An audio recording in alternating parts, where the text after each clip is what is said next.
Studies have shown that veterans within the LGBTQ plus community or related identities are at an elevated risk for stress. This stress can increase the risk for certain mental and physical health conditions, such as substance abuse, anxiety, and depression. I wonder if there's any correlation with the current increase of suicides. Furthermore, what do you want from leadership when discussing concerns in the LGBTQ plus community?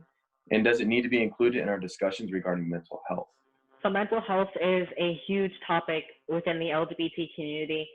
Like I said, we are normal people with normal stress. We have our job, we have family, we have friends, just bills, debt, everything that someone who identifies as heterosexual, cisgender would experience. But we have the added pressure of being somewhat marginalized by society, which creates an entirely different stress on its own. Just being a minority, seeing people being attacked, hate crimes, being treated differently, being barred from opportunities.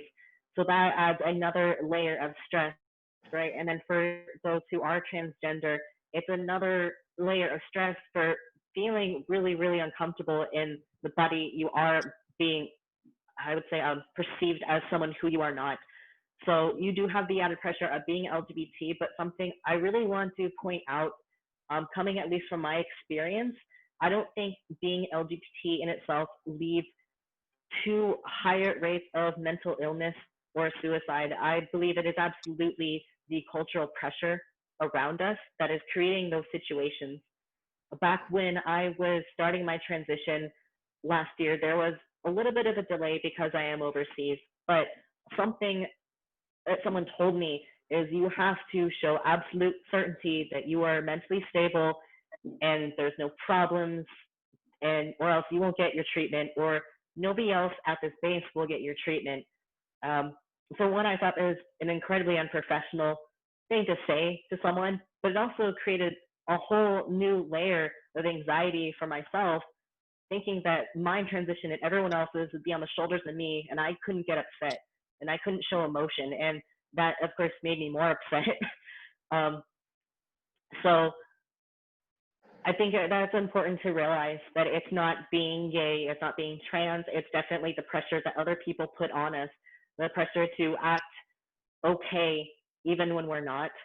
What I want leadership to realize is, first and foremost, treat them like you would treat every other troop, but definitely be aware about the things that they could be going through because they do identify as LGBT. And I think the best advice I could give is just know your troops. It's like anything, know your troops, because even if they don't identify as LGBT, if you notice that they're off, you need to be paying attention to that. There's a couple resources, especially for LGBT individuals, that you can use. One of them that's huge is called the Trevor Project. It's an LGBT helpline that people can call.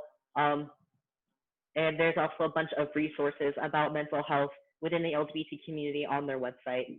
As far as people not believing people are eligible to serve or to deploy because of mental health, I think that is a problem within the military that in itself they need to have that discussion, because that can apply to anybody, including anyone who has experienced PTSD from a different kind of trauma on deployment in their personal life or otherwise.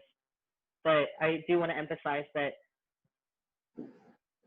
we're LGBT individuals, we're just people, just with a little bit more that we have to deal with. I think it truly, like you said, it is based on the environment and the culture that places that extra stress and burden on you when there's nothing different, right? You are a person just like them.